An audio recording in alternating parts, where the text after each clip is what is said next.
Idaho political professor Matt Miles. Good morning. Thanks for being here so early. We were all up kind of late last night, so we really appreciate you taking the time to coming in. Definitely. And so, Matt, let's kind of talk a little bit. I mean, all morning long, we've been talking about the campaign season, how Donald Trump was kind of able to attract a new set of voters. But let's talk about some of the surprise states last night. One thing we mentioned is those states up in the northern Midwest, and talk about kind of the history of Mitt Romney was not able to win those states.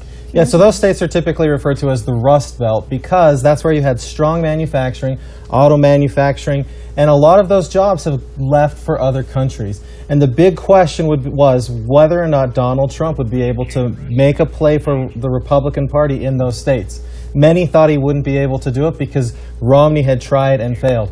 But Donald Trump is a different candidate than Mitt Romney was. So what do you think was the big difference in states that typically go blue? Minnesota, they still haven't finished that up yet. You know, Wisconsin, you know, was kind of a surprise as well. Michigan still undecided. And a lot of people were really shocked by Florida. When the early voting came in, Hillary had a pretty big lead and it was going back and forth all night long.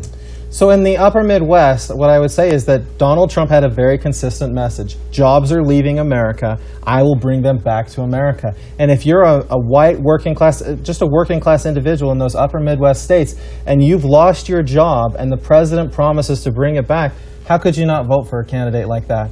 In Florida, you had Marco Rubio on the ballot who was running as a Republican senator, and I think that he worked hard to get the vote out in Florida. But I have to say, in terms of Florida, everyone was surprised about that.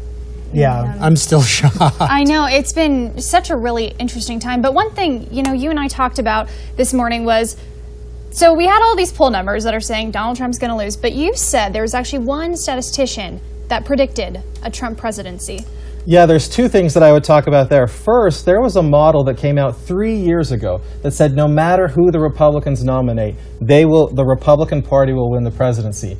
And then a statistician named Helmut Norpoth at Stony Brook University in New York, he said, I have a model based on primary elections that gives Donald Trump an 87% to 99% chance of winning. And he went on the news and people laughed at him, but he put his own money on that and he ended up winning. Oh, wow. All right, well, Matt Miles, thanks so much for joining us again. We're going to check in with you all throughout the morning, but we're going to get back to talking about some of our